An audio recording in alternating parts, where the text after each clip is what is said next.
Craving fresh, made-from-scratch Mexican food that actually tastes homemade? Cafe Rio's got you covered. Every tortilla is hand-rolled, every sauce is slow-simmered, and every bite is bursting with bold flavor. Hungry yet? Don't wait. Order now at CafeRio.com. Build your burrito, salad, or tacos exactly how you like them, and we'll have it ready hot, fresh, and fast. Whether it's lunch on the go, dinner with friends, or a full-on fiesta at home, Cafe Rio always brings the flavor and the fun. So what are you waiting for? We've got you covered. Savor the flavor and order now at CafeRio.com.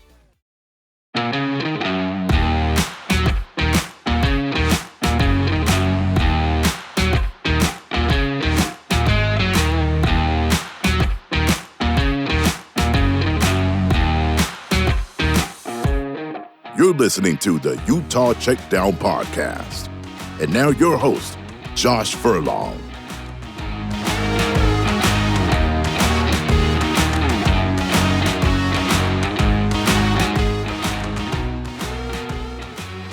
Welcome back to another edition of the Utah Checkdown podcast. I am Josh Furlong. Happy to be back with you again today. We're back to preview the Colorado game, give some updates on kind of some of the stuff that's taken place this week. It's been a busy week. Just a lot of conversations being had after that BYU loss, and obviously a lot of frustration still from the Utah side on Kyle's insistence on analytics and everything that way. And we're going to get into a little bit of that, but essentially move on and go to Colorado. So, but I think there are some important things to touch on, and so we're going to talk about those, and I think it'll merit some good conversation based on what's gone on. So, before we do that, let me tell you about our partners, Cafe Rio. Craving fresh, made-from-scratch Mexican food that actually tastes homemade? Cafe Rio's got you covered. Every tortilla is hand-rolled, every sauce is slow-simmered, and every bite is bursting with bold flavor. Hungry yet? Don't wait. Order now at CafeRio.com. Build your burrito, salad, or tacos exactly how you like them, and we'll have them ready, hot, fresh, and fast. We've got you covered. Savor the flavor and order now at CafeRio.com. All right, so, the biggest storyline coming, maybe it's not the biggest storyline, but I think maybe the biggest thing coming out of this weekend is essentially just being able to move on, right? And moving on in the sense that you can't let that loss snowball. And there's obviously some frustrations that people have of playing the BYU game the week that it is, just simply because now you have to come off an emotional high and then try to go beat an opponent that Utah should beat, right? Like they're a 14-point favorite essentially, and it would be real easy to take things off and not show out the exact same way. And so this becomes the biggest thing that Utah has to focus on. You can be frustrated that you lost, but at the end of the day, it's one loss, and you still got everything at your fingertips. You could still go 10-2 as we talked about on Monday, but the reality is how Utah responds this week is going to be a good telltale for what Utah can be for the rest of the season.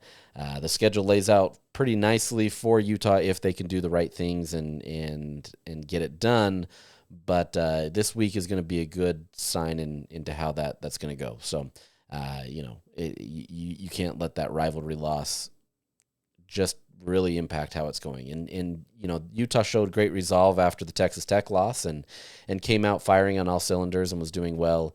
But now you've got a little bit more on the plate this week in terms of kind of injury reports and different things that way. But we'll see. According to Smith Snowden, after their Bloody Tuesday practice, this is the one that they work incredibly hard and put a lot of the most of the hard work in. He felt like there was a great response. You can believe the players on their words, or you can believe them on the field, and I think both of those things have to apply. It's one thing to say that things are great and the team has responded, but it's another to be able to take that and put it on the field. So we'll see, right? Like, it's easy to say these things and say that the team is ready, but we've seen in years past where they say the right things and things don't always happen, and that's true nature, right? It's easy to kind of mask our feelings or mask how things are going, and in reality, we just don't show up at times. So Like I said, this will be the big test. Don't want to dwell on that one too much, but that's going to be the biggest factor going into this game is letting that BYU loss go, using it as fuel, and kind of moving on. So we'll see what kind of response this team has and kind of how that goes. The next biggest thing here is the Devon Dampier update. Devon, he clearly has been hobbled. And, we've talked about this. He's not fully healthy. Re-aggravated his ankle injury. Was in a pretty sturdy brace going into the fourth quarter of that BYU game, and it's just been kind of tough to gauge where he's at. I've heard many different things here, and none of them all really. How do I say it? Like, there's some that feels much more valid and others that don't, right? Like, and so it's really just kind of a wait and see. And I don't want to speculate more than ever, but I truly do believe that it's not a long-term thing, assuming that he can heal and that everything would be good. But I wouldn't be surprised if he doesn't start this week. I think just the nature of the injury, I think Utah would be better off to let him heal. You've got to get this win against Colorado, but at the same time, there are tougher games a la, Cincinnati that you're going to need him much more healthy. And so if you can, try out Bird Ficklin and see how he does, that's going to kind of be the situation. So I want to play some audio from Kyle yesterday and his availability to talk about this. It's true Whittingham in how he approaches injuries. Because it's a quarterback, he's going to talk about it a little bit more than anything else. But at the same time, there's not a lot there, but I think it goes into kind of how they're viewing it. And, I'm going to have some takes after this, but let's go into Whittingham's audio. At what point this week do you kind of need to make a decision on the starter? Saturday at 8:15. That's drop dead time, and that will be, it's only Tuesday. And so we got a lot of time left before kickoff, and so that as we get closer, I guess technically yes, 8:15 Saturday, but we'd like to have that decided by Friday, sooner if possible. But it could go to Friday. We'll see. How does that go with the reps and maybe potentially giving Bird more reps? Well, Bird gets more reps early in the week as Devon kind of heals up from the game, and that's kind of been standard procedure for a lot of the weeks this year.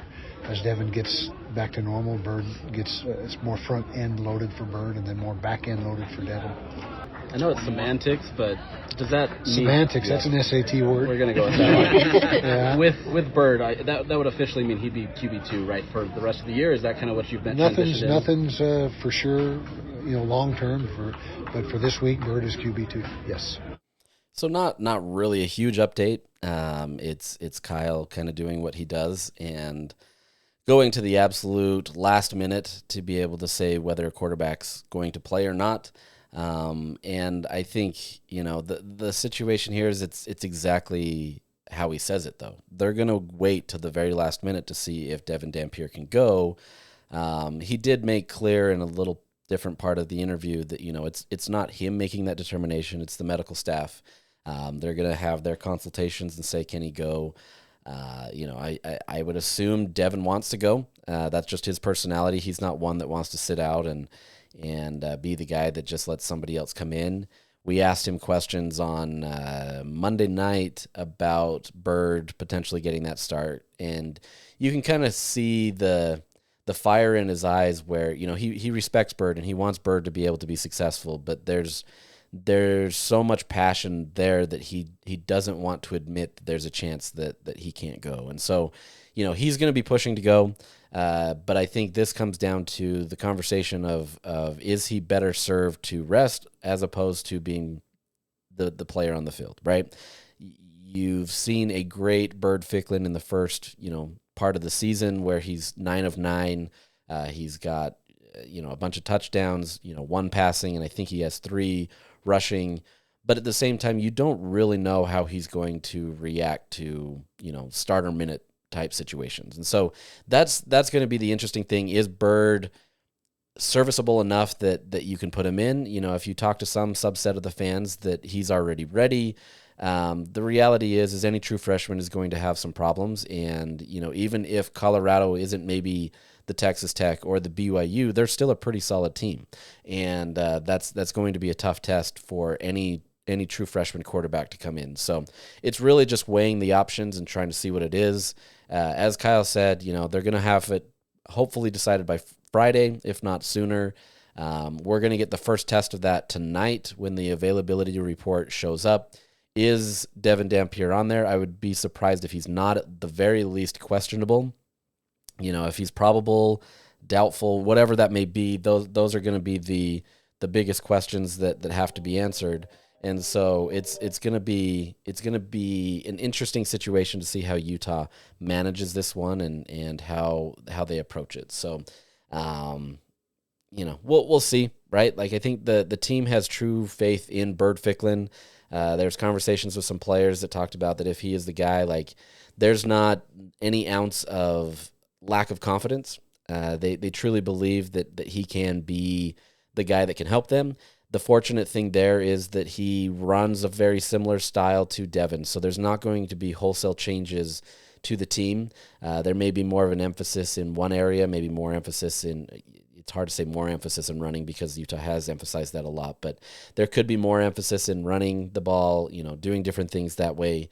But at the same time, the team feels like they have some consistency here. So we'll see. I think part of that goes into why Kyle wasn't fully committed to Bird being QB2 for the entirety of the season. I think they want to see how this game goes, assuming that he's the starter. And if he handles it well, maybe there's a real possibility that he is the official QB2. Now, whatever that means, can be debated. He's gotten all the QB2 reps, so it's like I said in the question, it's semantics because at the end of the day, he is QB2. You can give that label to Isaac Wilson all you want, but at the end of the day, it's been Bird. So, I think there's just a little bit difference of a game with Isaac. We don't get to see what it's like in practice. Has he taken the steps that he needs to be able to progress and move forward? Is he studying film? Is he getting the ball out quickly? Is he making decisions quickly? Those are the things that are going to factor into that. And for whatever reason, they feel like Bird is picking it up faster or performing at a better level in practice and in the game. So that's where it's at. You can label him QB2. You can label him QB3. It doesn't really matter. He's QB2 in reality. So,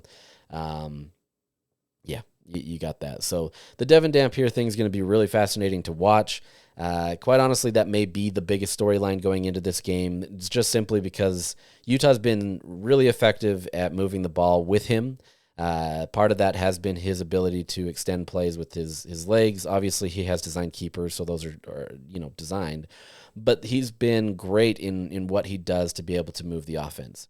Bird has done similarly that in the reps that he's gotten, but some of that has come in garbage. Well, a lot of that has come in garbage minutes, and so it'll be curious to see how that translates if he is the guy. So can Utah continue to move? They still have the same personnel outside of the quarterback, but what does he do? So big thing check.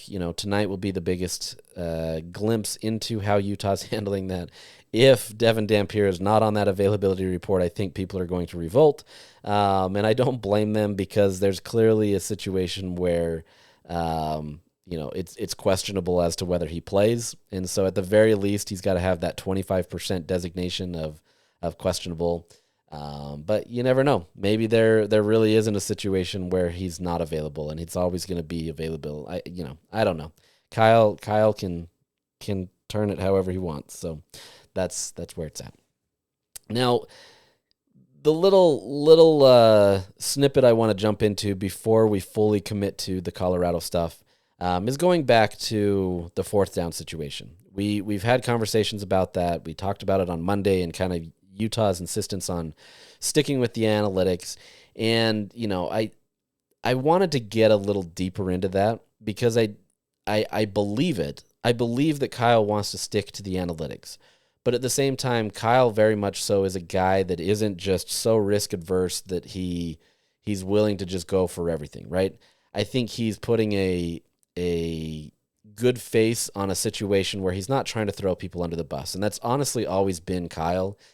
He's the first to recognize players and their success, but he doesn't ever want to throw a guy under the bus. Now, that's not to say that hasn't happened. There's been, years past where he's 100% thrown the specialists under the bus and said we just are terrible at kicking, or we've done certain things this way. And it's kind of funny to see because it just doesn't happen from him. So I think by and large he's trying to protect Dylan Curtis, who is a freshman place kicker, right? Clearly has a big leg. Like, you see it in what he does in kickoffs. He's been great for Utah in that regard, where he's been able to get more touchbacks than anything. Utah's not trying to figure out how to kick it out of the end zone. He's been able to be great there.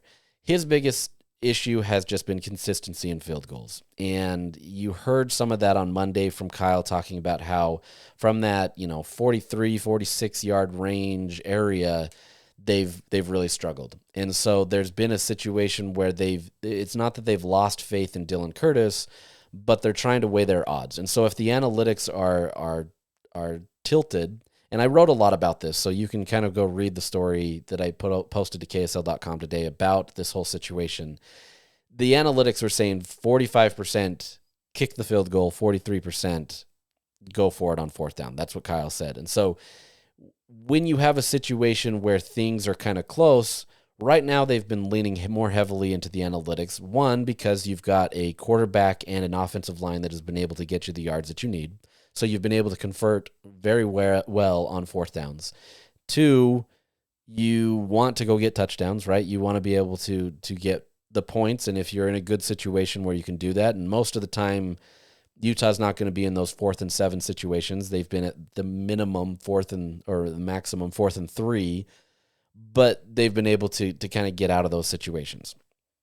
Lastly, you've got to factor into, what the kicking situation looks like. And especially on that 4th and 7, when Dylan Curtis went out there and in the practice kick, as BYU called timeout, the ball completely went wide right. It just wasn't anywhere near.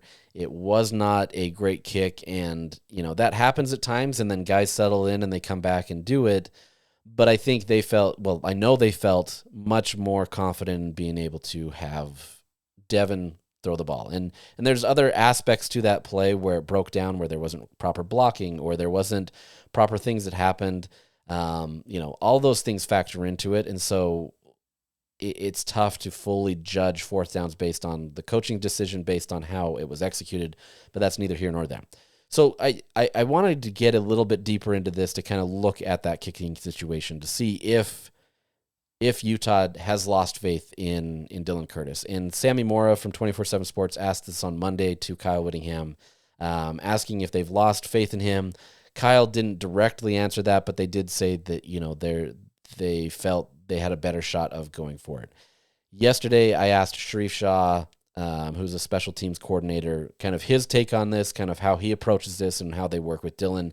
And I think his response really gets to the heart of the situation. So I want to play that in its entirety because, one, Shah is just a great listen, and two, I think it really gets to kind of where Utah's at and why they insisted on going for it on fourth down. And I think I would hope that this kind of gives some better context, that after the emotions of not getting those plays and not being able to convert on fourth down have kind of subsided, you kind of understand why Utah felt the need to go into that. There's been a lot of attention on Dylan Curtis and the fact of Utah not kicking field goals. How, as a coach, just in general, how do you help a guy like that and keeping his confidence up as a freshman? You just said it, especially as a freshman. We knew that we're going to have to be a roller coaster. Anytime you have a talented freshman that comes in, especially as a kicker, a freshman at any position, but there are so few opportunities to come in and show your coaches that I can perform under an immense amount of pressure. 3 points, we need these 3 points right now. And so for every kick that he was unsuccessfully made, we continue to tell him, look, that doesn't define you. I want to see your practice kicks become much more consistent, because invariably who you are in practice will be exactly who you'll be in the game. So we just continue to put in front of him opportunity after opportunity. Let's start with a good, consistent foundation, which is what he's doing now, and he continues to do. So when my head coach comes to me and says, hey, listen, what do we look like at field goal? I want to be able to tell him, Coach, we're incredibly solid because we have a solid week of practice. I can show you that. But if we're all over the place in practice, no one has any confidence in me to tell my head coach, let's go for it now on the field goal. So it's continuing to build Dylan up, making sure that he never loses confidence in himself, because we at no point have lost confidence in him, and making him a good practice player, giving him practice situations to kick, intermediate balls, sometimes with a 25, 35, a 48-yarder, 55-yarder, right after we finish a team session. But just putting him in those situations and giving him that success that he has, but showing him consistently that you have it, buddy. Don't let it wane. We will not stop believing in Dylan Curtis. We love him. He's just a freshman, and it's part of the process. And it is part of the process, right? Like, he's a freshman, and as good of a kicker as he is and as heralded as he is coming in, there's going to be some things where you have to work on that, right? Like, things change when you get to college. And so what worked in high school may not always work at the collegiate level. And I think that's a great response, right? Like, Sharif Shah has to be the one accountable to that. And if he doesn't have confidence, why should Kyle have confidence, right? And the telltale signs were there early, because in fall camp, when we would ask Kyle Whittingham about how the kicking situation was going, he said it was shaky, right? Like, he essentially said that there was good days and there was bad days. And that essentially applies to the exact same situation that they're in right now. What it's coming down to is they need Dylan Curtis to be more consistent in practice. And that's not an indication of that he can't be there or not, right? Like, this is not a situation that they've lost faith in him. It's more, they just don't have faith consistently in the sense that they can get a converted field goal all the time. And so if it has been a good week of practice, maybe that leads into that a little bit more. That's kind of the situation that they're in. So you can be frustrated at the fourth downs, and look, I can join in with you and say, like, why did Utah go with that? But when you strip back all of just the immediacy of the game and the emotions and losing to your rival and not getting it, there's a lot more that factors into these games than many people realize. And that was part of it, right? You've got to be able to have the confidence from what you've seen in practice. If you have a guy that goes out there and is not performing in practice, but then suddenly shows up on the field, that's just kind of an anomaly. There was a certain running back a few years ago who was just not great in practice. And then he showed up in games and absolutely dominated and kind of lived up in the bright lights. But that's more rare, and it doesn't give coaches confidence, and that's why things aren't always favorable for those players in terms of how coaches talk about them, because things have to be shown in practice, right? If your job is on the line, and I'm not saying that Kyle or any of the coaches' jobs are on the line per se, but when your job is on the line and you're relying on somebody to do it, you want to go with the hot hand in practice, right? You want to see the guy that's putting in the time and the effort and doing it. Now, I'm not saying that Dylan Curtis isn't putting in the time and the effort. Coaches are more likely to go with the guy that is putting in that effort, even if they're not successful, right? But you still need to have a high level of consistency for them to feel confident in you. And so I think that's really going into a lot of the situation here on fourth down. The truth is Utah has been successful on fourth down, so it hasn't been a concern. The problem came on Saturday when you weren't successful on fourth downs. And then suddenly now there's this criticism of where things are going. You can say that it's because Kyle's washed, right? Like, he needs to move on. Like, I get that. I get that frustration. But there's a much more that goes into it than just him as a coach and not adapting to the times or not doing, like, the reality is Utah's still on pace for a 10-2 season. They're still favored in their remaining games. They still have the potential to be able to do it. And barring injury or setbacks based off of that kind of stuff, they're still in a great position to get there. That still may not even be good enough to get into the Big 12 title game, as I talked about on Monday. But you're still in a good position. And I understand it's frustrating and it's not a great situation and it's really hard to deal with. But there's so much more that goes on in behind the scenes that leads into this. So I hope that provides some context into what's going on. I'm not here to defend any of that kind of stuff. That's not my job. My job is to just report the news and the facts and try to get some of those nuances, right? because it's real easy to go watch the game and say, you know what, that sucked. Kyle sucks. Like everybody's going to have those types of emotions because you're frustrated. You want to be able to have consistency, and you want to be able to win those games, and you're frustrated that you're losing 3 straight to your rival when you've truly believed that you should have had the last 2. Those types of things are there. And as I say this, there was also controversy about what took place with Dylan before the game, and there's a lot of frustrations about him kicking during BYU's prayer.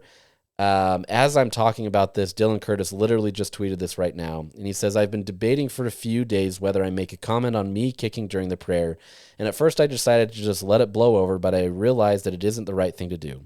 I just wanted to apologize to anyone I offended. I really didn't mean anything negative by it, and especially didn't have harsh intentions. I was just warming up when my coaches told me to warm up." That's part of that as well. That's another conversation as part of this. Look, these guys are dialed in. Some of them have headphones. Some of them have, whatever. That's part of it. I'm not going to get into this because I don't really think it merits a situation. I don't think anybody would intentionally try to do that stuff during a prayer, but at the same time, I'm not even going to merit this because it's kind of frustrating. But that is what it is. So let's move on. Let's go to Colorado. I think there's been a lot of conversations about BYU, but it's honestly time to move on. And I think this is the perfect time to do it. So just real briefly, just looking at this Colorado team, and I have a special guest coming on here shortly that we'll get into this more deeply than what I'm going to do. But looking at this Colorado team, it's a completely different team, right? Like you had Shadir Sanders, you had Travis Hunter, 2 star players that really made everything for Colorado. And it clearly is more than just that, right? Like clearly 22 guys have to fill the field. They've got to be able to perform on both ends of the field, and it's more than just 2 players, but it's clear the difference that this Colorado team is when you don't have those types of players, and that's for any team in the country. With that said, Kyle Whittingham talked about this team as being much better than their record shows, right? This team is 3-4. They're 1-3 in Big 12 play. Their one win in Big 12 play actually is their last game. It's a ranked win over Iowa State. They won 24-17, and Iowa State's, banged up. They've got some injuries that they're dealing with as well, but so is Colorado, and they found a way to come out on top. They get that right before a bye week, and so a great situation for Colorado where maybe things are starting to click. And this team, they're not full of the same star power that you maybe heard of in the first part of Coach Prime's tenure at Colorado. But that doesn't mean that this team isn't growing or that he's not growing as a coach. And I think this is where you're really starting to see how good of a coach he can be. And the record may not reflect it entirely, but this is a team that is solid. And the real danger here is that Utah is that 14-point favorite. How do you balance that, knowing that this is a good team, that Utah's had an emotional weekend, and you've got to kind of pair those things together? So, there's a real danger spot here of not performing up to the level that you need to because you thought you were going to win against BYU. But like this Colorado team is more than capable of doing what they need to. They were up 14-0 on BYU. BYU, had to come back late in the game to be able to get it done. This is a team that can do it. They're not, I would say this team is not elite. They're not even great. They're probably an upper level good team that in the right circumstances can be great in a game if it works, right? They've got a quarterback in Caden Salter who, early on had some mixed reviews in kind of how he performed. He got benched for a minute as they brought in their second and third string quarterback to kind of test how things are going. But it honestly didn't work, and Salter has been the best player available. And so, this is who they're going with, and so far it's been decent. He's completing 65% of his passes for 1,100 yards. He's doing well. He's getting 9 touchdowns. He has thrown 4 interceptions, but it hasn't been terrible per se. He also has rushed for 270 yards and 5 touchdowns on 65 carries as the team's second leading rusher. So, there is some dual threat abilities there. He's much better at being able to do that, but at the same time, he's not this elite quarterback that you have to fully prepare for, but that's not to say that he can't beat Utah. And so there's going to have to still be, a lot of assignment sound football.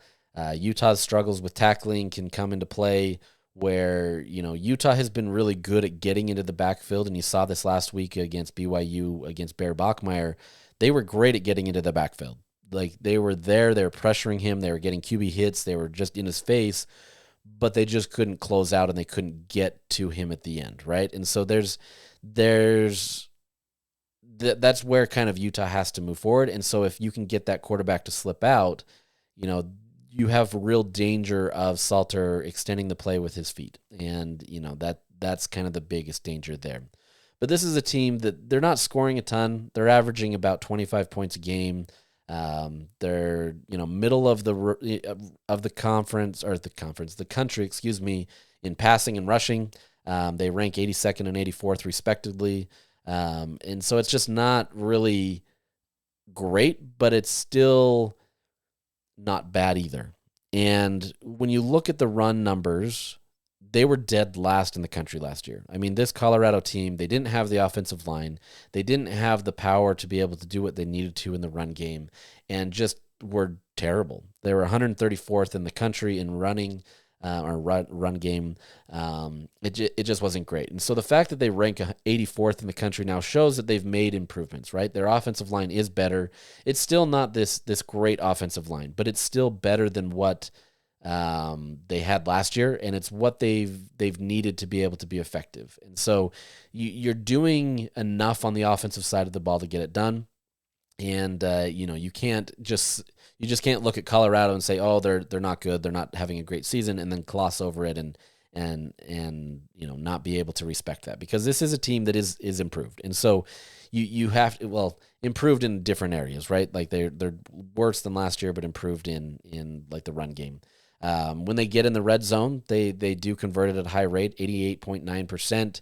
They're scoring touchdowns there. This is a team that when they get in that situation, they're finding opportunities to score. And so you have to respect them. You have to be ready to stop them, get them out of the red zone. Don't even give them an opportunity to score, because they have been pretty efficient there. Just looking at a few more stats, I don't want to bog a lot of these things down. Some of the things looking here, this is a team that's pretty evenly split in the passing and the run game, 49.6 passing to their run, 50.4. So pretty balanced team. They're still going to emphasize a little bit more of the run. But the biggest thing here is that this team is the 10th in the country in explosive plays. So when they do pop off, they are pretty explosive, and they can do some danger, or they can be some dangerous things there. So I'm really curious to kind of see how that factors in. That's just one stat. They're not quite consistent enough to be able to make that beat you all the time, but that's not to say that you can't start stacking those and doing things to be able to beat opposing teams. And clearly it worked against Iowa State. They were able to do it, and so it's definitely possible. Offensive line has improved. They're getting a consistent push there. It's still not great, but they're getting a consistent push. But they're also allowing 11.4% of their plays to be havoc plays, meaning that ranks 113th in the country, meaning it's improved, but they're still allowing a lot to get into the backfield. So, whether that be turnovers, whether that be tackles for loss, or, sacks, or whatever that may be, teams are able to get in the backfield. And so that's going to be a key stat for Utah in this game, is if that front seven can really make that offensive line work, Utah has a real potential to be able to do some damage. Now, with that, the caveat there is that Lander Barton will not be available for the first half of the game because of the targeting penalty that he sustained against BYU. And so, you're losing one of your best players on the defensive side of the ball for that first half. So really, it's just being able to maintain and not get burned. It's not that Utah doesn't have players there. They clearly have Levani Damuni. You've got John O'Hall. You've got guys that can fill that void. But you can't allow Colorado to get going early, because that just puts you in a hole, and you've got to make sure that you're in a good position to not let that happen. So, this is overall, this is just kind of a middling team right now, still trying to figure themselves out. The first part of the year was much more of a frustration as the team tried to blend different things, trying to blend how you get that new quarterback into the system. Deion Sanders has only coached Shadir Sanders his entire life, and so now this is a different time for him to be able to coach up a player that is different than his son, where he knows the ins and outs of that. Now he has to work a little bit differently. And I still think that there's a lot of substance to Deion Sanders as a coach. He's not just all the flash that many people want to see. And I think you're going to start seeing some of that. And so you can't go into this game not respecting that, because this team, even though they're not, flashing on all these statistical categories, and they don't have a quarterback that's leading the country like you did with Shadir Sanders in passing and, performing high in all of these different metrics, this team is absolutely capable of beating a Utah team, especially after an emotional loss. So a lot to pay attention to, but this is not one of those games that Utah should fear per se, but at the same time, that fear comes down to just coming off of those emotions and being able to get into that. So let's continue this with a conversation with a special guest. But first, let me tell you about our partners at Canyon View Credit Union. At Canyon View Credit Union, it's on the house. Close a mortgage and get a free appraisal up to $600. To learn more details or apply, visit canyonviewcu.com. All right, joining me today is Brian Howell. He's the beat writer for Buff Zone and the Boulder Daily Camera. He's been on this beat for quite a while. He's seen Colorado when they've been good. He's seen them when they've been bad. He's got everything that he can tell you about this Colorado team. But happy to have him join the podcast today. Brian, how you been? What's it like in Colorado right now? Yeah, thanks for having me. I appreciate it. And yeah, it's been mostly bad that I've seen CU, unfortunately. But yeah, it's good in Colorado. That the weather's nice. It's a nice fall, and I'm excited for fall weather and all that. And looks like it's gonna be kind of rainy in Salt Lake City this weekend. If I saw that right, is that right? Yeah, it's been weird. We get these good days, and then the weekends come, and they go full football weather. We got to get the rain, Yeah. So it'll be fine. Yeah, it'll be fine. But yeah, overall, it's been good. I mean, it's been an up and down season for the Buffs, but we'll see. I mean, they got potential to go out and win any of these games left on their schedule, and so we'll see how it works out. This Colorado team, obviously, they lose their Heisman winner, they lose a star quarterback, they lose a bunch of players from last year, and so it's not fair to compare this team to last year. But at the same time, this is a decent Colorado team that just has struggled to kind of get things going early on. They're 3-4, 1-3 in Big 12 play, but right before their bye week, they do get a win over a ranked Iowa State team at the time. That obviously is, great opportunity to go into a bye week. You get that kind of momentum. What's kind of the general vibe of this Colorado team after that, knowing that, it's been kind of trying to figure some things out those first few games?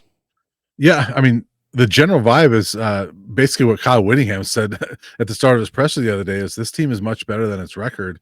And that's how Colorado feels. I mean, they feel like they have let too many opportunities slip away to this point. And, they're 3-4, and you look at their season, it's like they lost by one touchdown to Georgia Tech, who's now, I think, number 7 in the country and undefeated. And, Georgia Tech scored that winning touchdown with 2 minutes left in the game. So the Buffs were right there against them.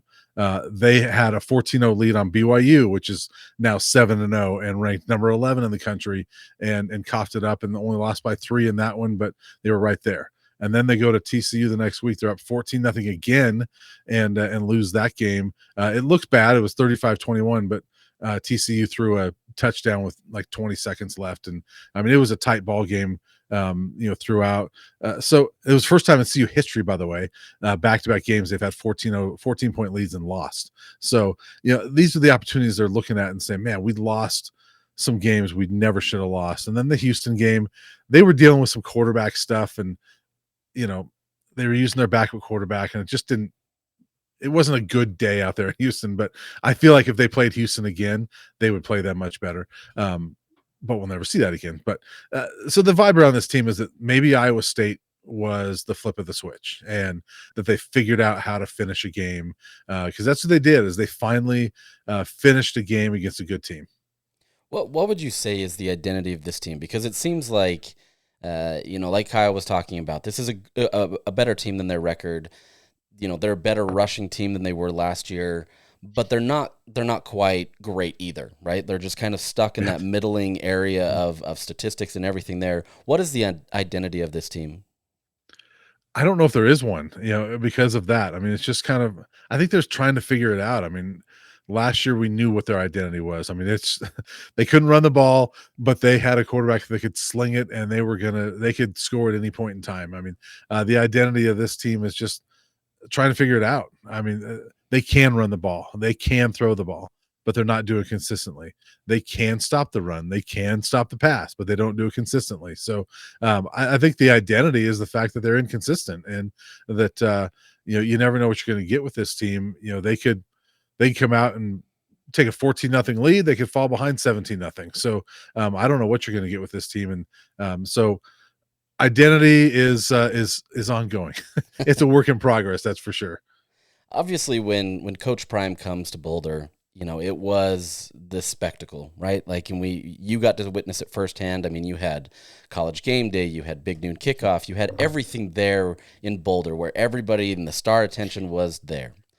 Now, a few years into that, it seems like it's waned a little bit. I don't know if this is exactly a fair question, but has Prime's kind of, I wouldn't even call it cachet, but has his kind of the aura around that kind of waned a little bit? Not in the sense that people aren't listening to him or that he doesn't have that same value, but what has changed, I guess? That's probably the best way to say about it. Well, I think what's changed is, I mean, being around it for 3 years, is you realize the big stars were Travis and Shedeur. Mm-hmm. Coach Prime is obviously a star, and he is who he is. And but the draw, I think, for a lot of people was Travis and Shedeur, because they were the ones out there on the field, starring and making this team 9-4 last year. Coach Prime is just a coach, and I mean, really around any sport, who goes to watch a coach, right? Even as big of a name as a Nick Saban would be, people aren't going to Alabama to watch Nick Saban. They're going there because they've got great players. And so I think that's the biggest thing, is that Travis and Shedeur, they were big time stars. I mean, you could argue whether they were the best players in college football or not, or whether Travis should have won the Heisman. I mean, Boise fans will say no, but the fact of the matter is that what's undeniable is they were the two biggest stars in college football last year, and they don't have that this year. And so you don't have the other stars, coming around as much. I mean, Michael Irvin is a good friend of Coach Prime, so he's around a lot, and Terrell Owens is around a lot, but Little Wayne hasn't rapped in the end zone since 2023. I met Dr. J on the sidelines, I think last year or the year before. Just the amount of star power on the sidelines. The sidelines are quieter before games, and it's more just kind of getting down to the football aspect of it now. To that point, do you think that helps Coach Prime in kind of who he is as a coach, saying it's not just this flash, he actually has substance to him? And I think everybody kind of believed that, even if you could, even if you hated Prime or whatever that may be. Do you think this is now where you get to see who Coach Prime is as a coach? Yeah, I think so. And I agree with you. Like, the substance was always there, but it was hard to see it for some people because it was all the flash. And some people will say, well, they're 3-4. Where's the substance? Yeah. But look, anybody that followed this Colorado program before he got here knows that there's some substance to what he's doing. I mean, you were there. I mean, you remember 2022 when Utah came to Boulder, and I think it was 63-21 or something like that. And Utah could have scored more if they wanted to. And, there's substance here. I mean, this team before he got here was not losing one-score games to Georgia Techs and BYUs and teams like that. So, they're losing some games right now, but you can see it. I mean, this should be a bowl team, and they can still get there. And if they go to a bowl game second year in a row, that hasn't been done at Colorado in 20 years. I mean, that's a huge piece of substance for Coach Prime. I mean, that's something that if I'm him, I lean into that and I hang my hat onto that if they can get there. Shifting a little bit to kind of this game tonight, we're going to get our first availability report. And quite honestly, Colorado's has been lengthy for the last couple weeks. They've been injured a ton. I mean, Utah understands what that's like last year, especially. It's tough to be able to have that consistency when you do have a bunch of these guys out. Kind of give us an update on what that injury report looks like. You know, obviously that we probably don't know all the details, but what does this week look like in terms of health going into that Utah game? Yeah, well, they had 20 guys out against Iowa State, which is just a major number. You know, I mean, it's 20% of the roster. So they had those guys out. Some I think are out for the year. They don't really talk about that, but like there's a defensive lineman transfer from Fresno State, Gabriel Lightfoot, who they were depending on coming into this year. He never played a snap and had surgery. And he's announced on social media he's out for the year. So there's things like that. DeKalen Taylor is a running back that came from Incarnate Word and rushed for almost 1,000 yards last year. I saw him on campus on one of those little carts that people often use when they have an Achilles injury. We don't know what his injury is, but it didn't look good when you're on a cart. So there's some big injuries. But I was telling you before we started here, I mean, Coach Prime doesn't talk about injuries, but you know, his son Dion Jr. posts a lot of videos on Well Off Media on YouTube, and watching the practice video from this week, there's a lot of guys that were out against Iowa State that are participating in practice this week, and so that's a positive sign.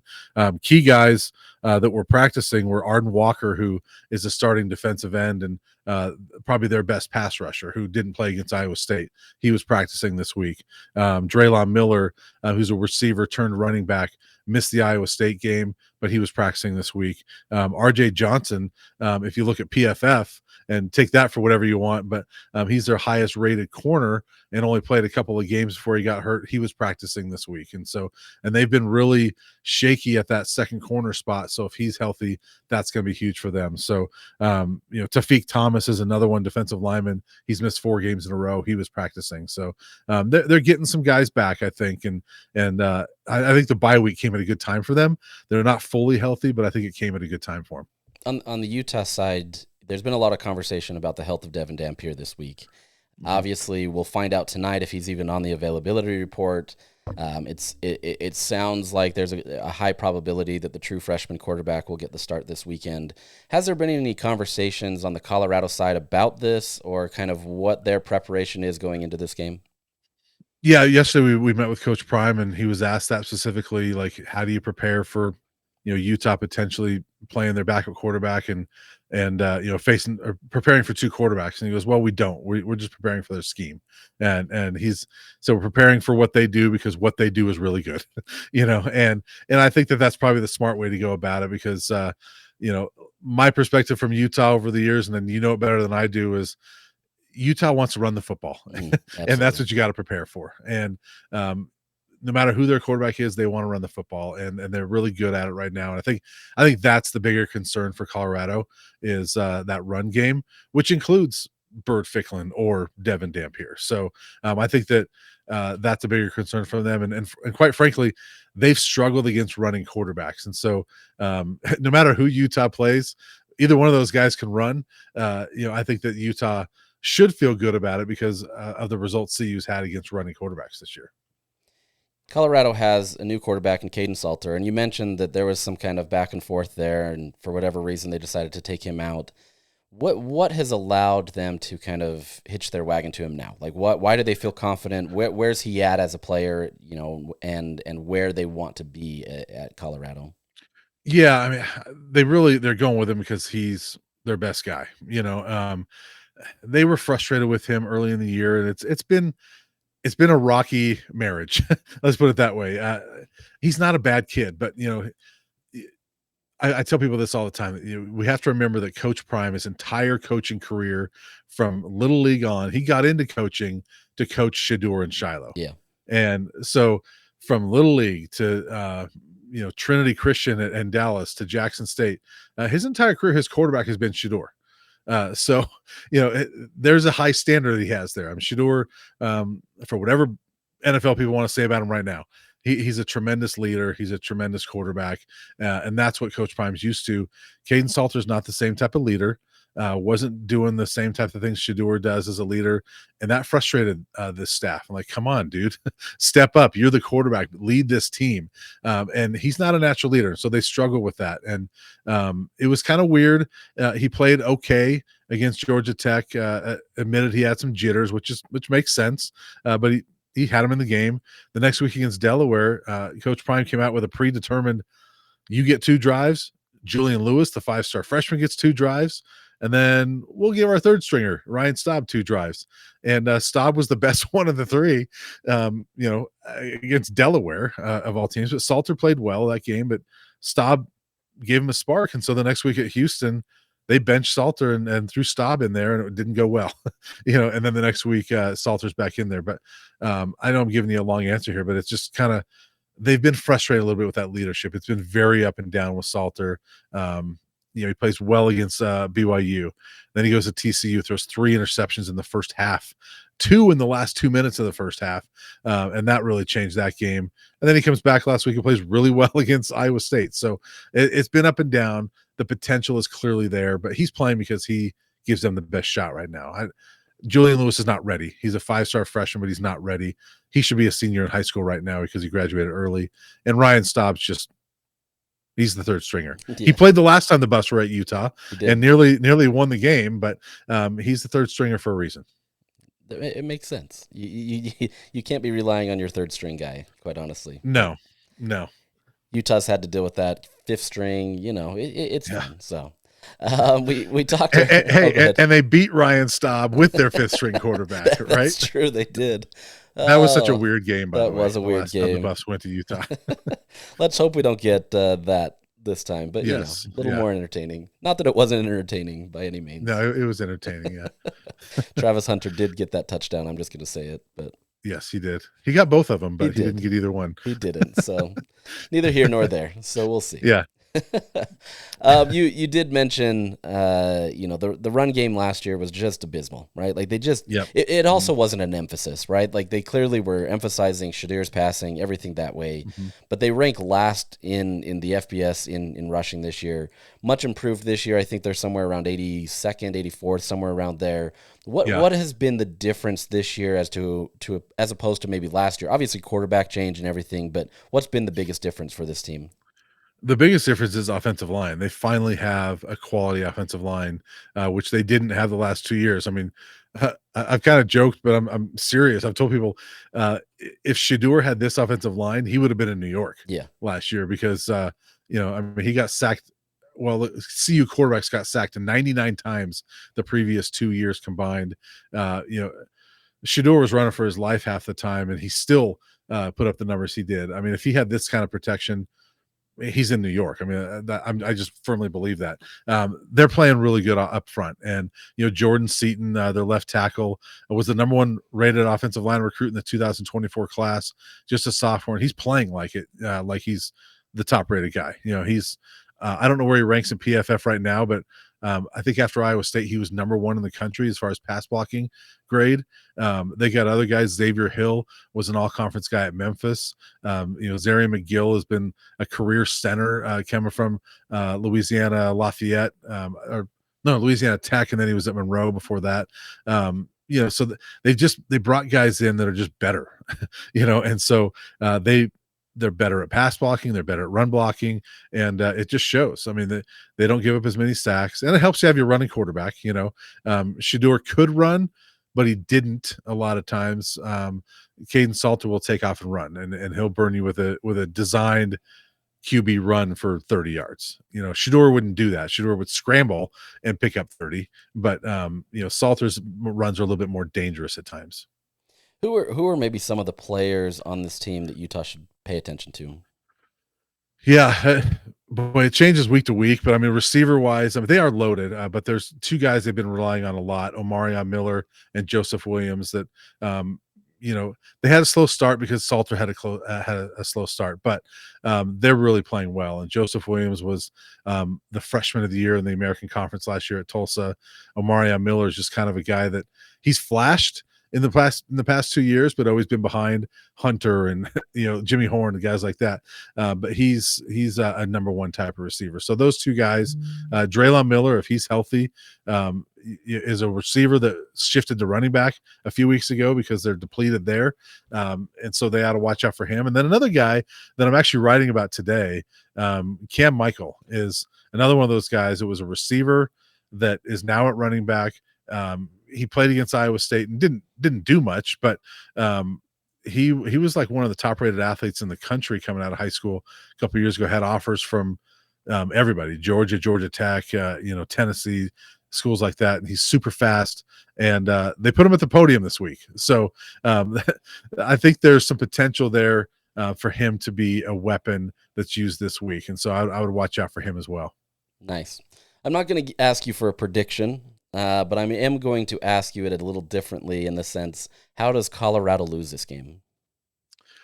Colorado loses this game if Utah plays its game and forgets about last week. I think, honestly, I think if Utah, I think it's the last 2 times they've lost to BYU, they've lost the next week. Is that right? I think so. So just, again, my perception of that rivalry is it's such an emotional and physical drain to play the BYU Utah rivalry that, those teams kind of come out of it a little scarred. And if Utah is over that and just focuses on CU and plays its game, I think they'll win because while CU's better up front, I don't think they match up physically with Utah, and the Buffs have struggled with physicality. And so I think that's where Utah probably would win this game, is if they're just more physical. That makes sense. Trench play has been a big thing for Utah, and when they do win in the trenches, it has been pretty. I wouldn't call it easy, but it has been much easier for Utah to get those wins. So it makes sense. And I'll say too that, I mean, Salter hasn't been sacked a ton, but Utah could change that. This offensive line has played well, but I'm not sure they've played a defensive front as good as Utah's, and so I think that's going to be a huge challenge for CU. Awesome. Well, thank you so much, Brian. Tell everybody where they can find you and see what you're working on right now. Yeah, go to buffzone.com, and then I'm on Twitter or X at Brian Howell 33. Awesome. Well, thank you so much, and we look forward to seeing you on Saturday. Sounds good. We'll see you then. All right, we thank Brian for coming on. He's followed this program for a long time. Like I said early on, he's seen the ups and downs. He's been around it. He's got good insight on how this team can operate, and I think he had some good perspective on this team. Look, if Utah can play their game and if they can win in the trenches, this feels like it should go Utah's way. You're at home, but never doubt these games. They've always had some sort of wonkiness over the years. Not all. I mean, Utah's pretty much dominated most of these games, but they have some potential for weirdness, and so you can't let this Colorado team in. And if you do, you can't afford to be able to kind of get into a close battle here. Not saying that Utah can't win in a close game, but you want to make sure that you can make this a little bit more convincing, just to be able to give your team confidence moving forward that they can do it. And that'll depend on if it's Devon Dampier, that'll depend on if it's Bird Ficklin. There's a lot that go into this game that it's not quite easy to just say, oh yeah, this is going to be easily Utah's things. If Utah can play the game style that they have for most of the season, where they come out aggressive, they move the ball, I don't want to say with ease, but they move the ball with a consistency that has allowed them to be able to get third and fourth downs, then things can be fine. But if they start getting into trouble there and things go a little south, this could be a real worry for Utah. So looking forward to this game. It's a late kick. You're going to get your late environment, and you're going to be able to finally have that drone show that you were hoping for, assuming that the rain cooperates. But should be a fun environment. It's the Stripe Stadium, and there's going to be some entertainment for this game, and being able to try to move on and kind of close out the season strong. So with that, we're gonna end today's podcast, and hopefully you have a great weekend, and we'll come back after this next week. I may be a little bit delayed. I'm gonna be traveling right after the game. My family's going out of town, and so I want to kind of we'll see how I can get this podcast, but we'll see what that looks like. With that, enjoy your weekend, enjoy another week of college football in Utah, and we'll sign off and have a great day.